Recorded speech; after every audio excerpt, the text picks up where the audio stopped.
What's up, beautiful people? This is Mike from MyGadswell, and I hope you all are having an amazing day. In today's video, I'm going to be talking about the HDR settings for the bright room and well-lit room environments for the movies.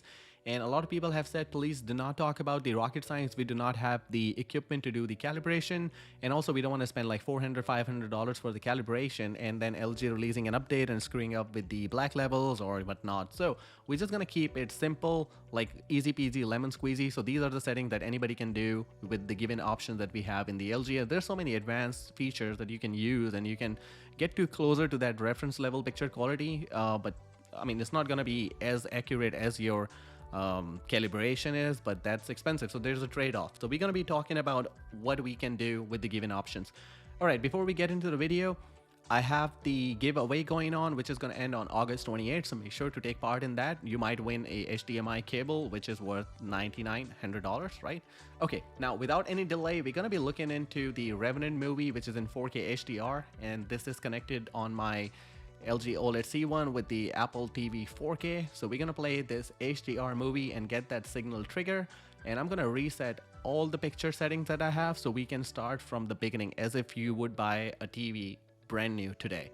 So let's play this movie, and I'm gonna pause at a scene where I'm gonna show you like how bright it is and how bright you can make it without losing the details and blowing up the highlights and all. So we are here on this specific scene where you can see the sun in the background. Right now, some people might see it as like, okay, highlights are blown, but they're not. But it's just my ISO. I want to keep my camera ISO, which is the light sensitivity, at a level where you can see the difference between the before and after, right?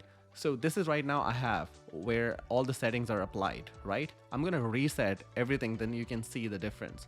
So I'm gonna go back to that scene because that's where I want to pause it. So just bear with me. All right, I'm gonna skip to that specific right there. Okay, I'm gonna pause it right here.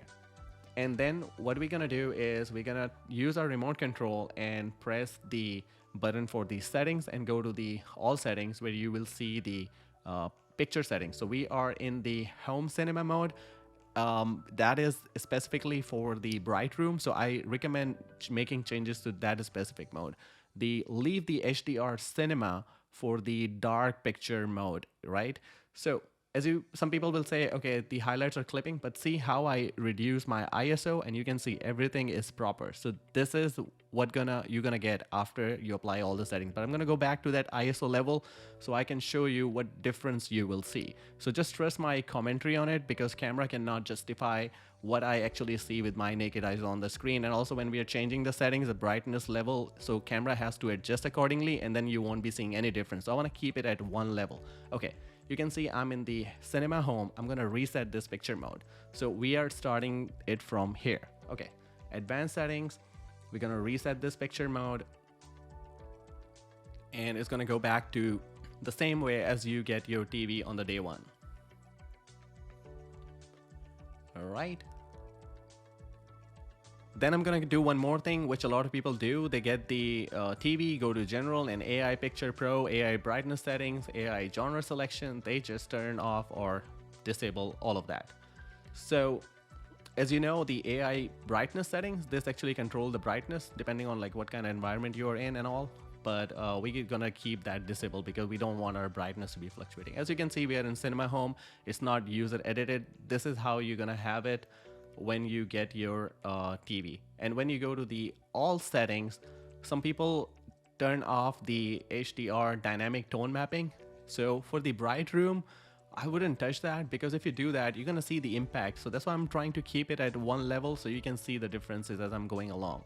So as I go to the HDR tone mapping, now if I turn it off, you will see that how dull it becomes. And now imagine you're watching it in a bright room, you will have issues. Like I have issues with my eyes when I'm watching the dark content in a really bright room.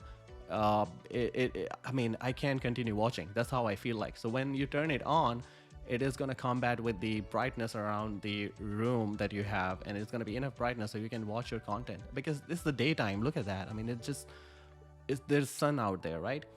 And also the black level, please do not touch it. If you change it, let's say it's on auto always, if you go to limited, that's not going to harm the HDR, but if you go to full, it's going to wash out the color. So I leave the black levels always at the auto, and I do not touch it at all because auto is going to adjust it accordingly. For the HDR, it's always at the auto.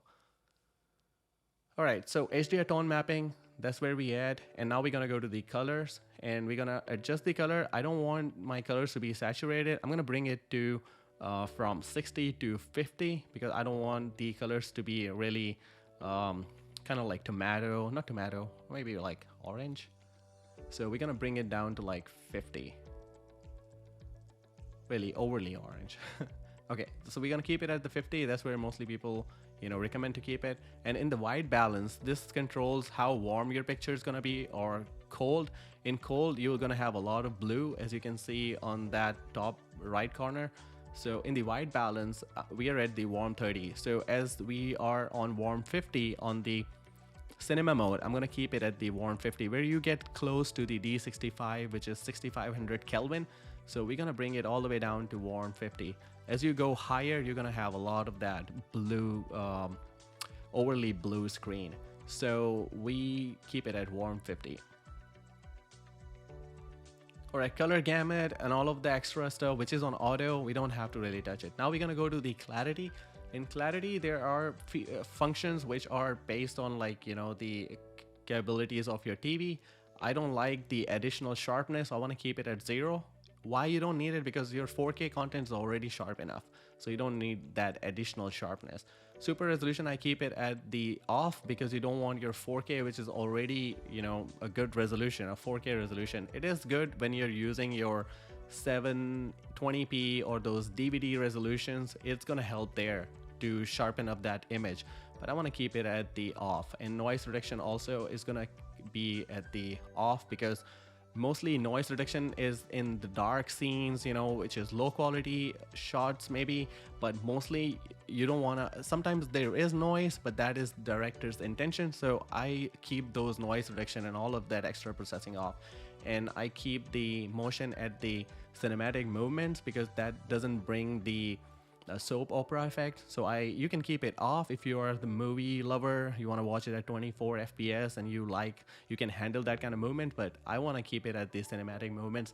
And smooth gradation, you can keep it at low. It's going to help with the banding on your screen.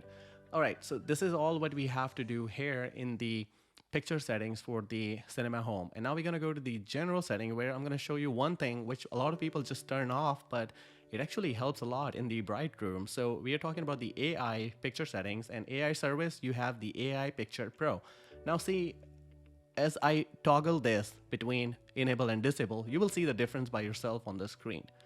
So right now it's disabled because that's what, you know, people do when they get it and they disable everything, right? AI brightness settings, you can disable it because it's gonna change the brightness depending on, like, okay, you turn on the lights, it's gonna increase the brightness. You turn off the light, it's gonna decrease the brightness.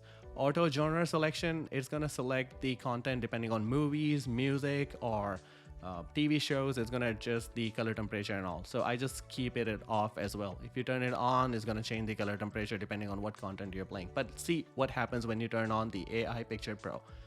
Your brightness of this overall screen shoots up, and you have that good amount of brightness that you need for a bright room without you know, overblowing those HDR highlights. And you can see that it's happening in the real time when I'm turning it on and off. So you guys are seeing all of that, and you can try it on your TV and let me know in the comment section what do you guys think about these settings. And I'm also working on some gaming content which will be up in a couple of days. But make sure to hit the like on this video because that's the only way it's going to go to other people and help them out, and also enter the giveaway. And what I'm going to do is I'm going to also include some scenes from some dark room with the same setting that we just applied, so you can see what kind of changes are there before and after. So that's all I have from this video, guys. I hope you liked it, and I'll see you guys in another one. Until then, peace.